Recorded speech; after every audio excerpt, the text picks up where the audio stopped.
fellow bookworms. The book, The Most Magnificent Thing, was written and illustrated by Spires. In the story, a little girl and her assistant set out to make the most magnificent thing. What is it, and will they succeed? Let's find out and read the story. This is a regular girl and her best friend in the whole wide world. They do all kinds of things together. They race. They eat. They explore. They relax. She makes things. He unmakes things. One day, the girl has a wonderful idea. She's going to make the most magnificent thing.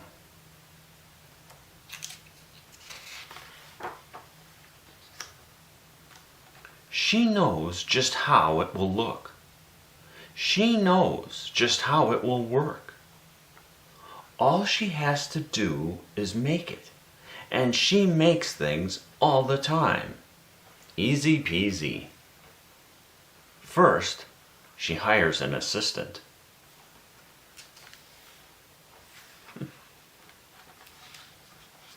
Next, they gather their supplies. They set up somewhere out of the way and get to work.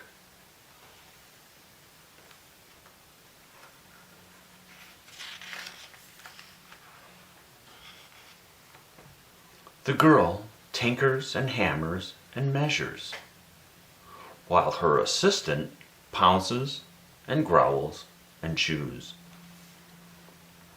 When she is finished, she steps back to admire her work. She walks around one side. Her assistant examines the other side. It doesn't look right. Her assistant picks it up and gives it a shake. It doesn't feel right either. They are shocked to discover that the thing isn't magnificent or good. It isn't even sort of okay. It is all wrong. The girl tosses it aside and gives it another go.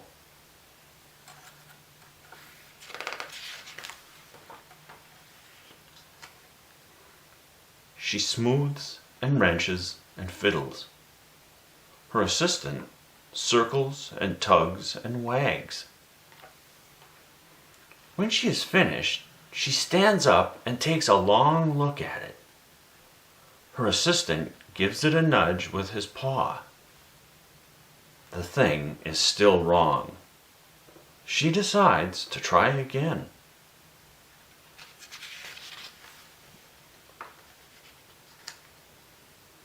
The girl saws and glues and adjusts.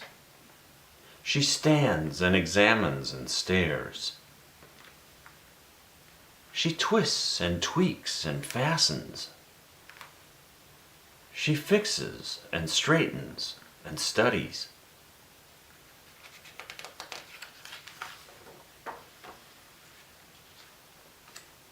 She tries all different ways to make it better.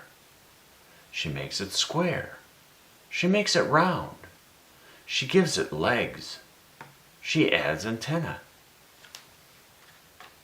She makes it fuzzy. She makes it long, short, rough, smooth, big, small. One even smells of stinky cheese. But none of them are magnificent.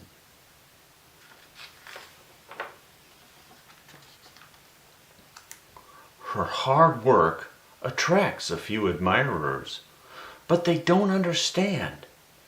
They can't see the magnificent thing that she has in her mind. She gets mad.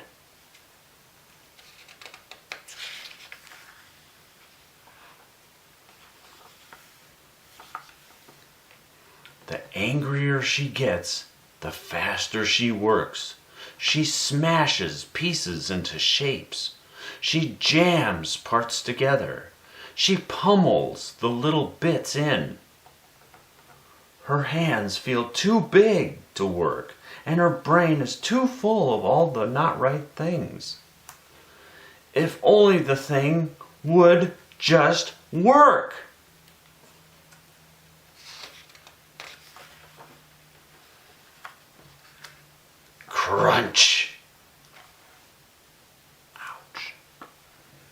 pain starts in her finger. It rushes up to her brain, and she explodes. It is not her finest moment.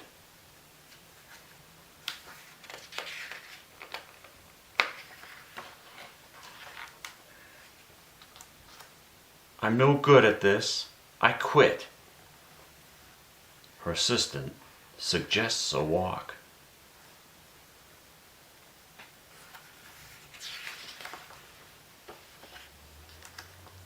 It's not much help at first.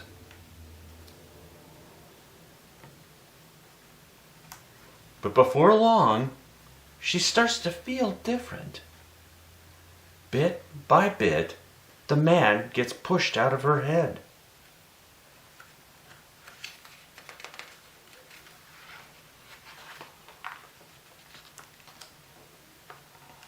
As they stroll along, she comes across the first wrong thing she made.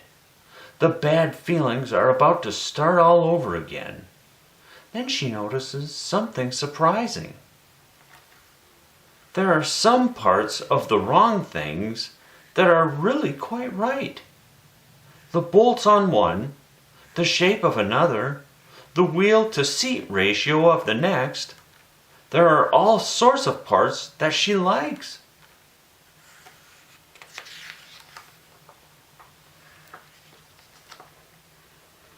By the time she reaches the end of the trail, she finally knows how to make the thing magnificent. She gets to work. She works carefully and slowly, tinkering, hammering, twisting, fiddling, gluing, painting. Her assistant makes sure there are no distractions. This is the perfect thing to ward off bears. This will stop that leak. This one's all wet. The afternoon fades into evening. Finally, she finishes. She alerts her assistant.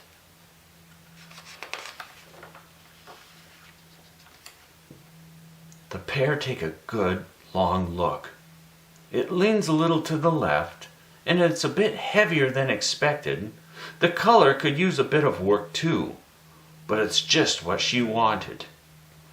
They climb aboard and take it for a spin. They are not disappointed. It really is the most magnificent thing.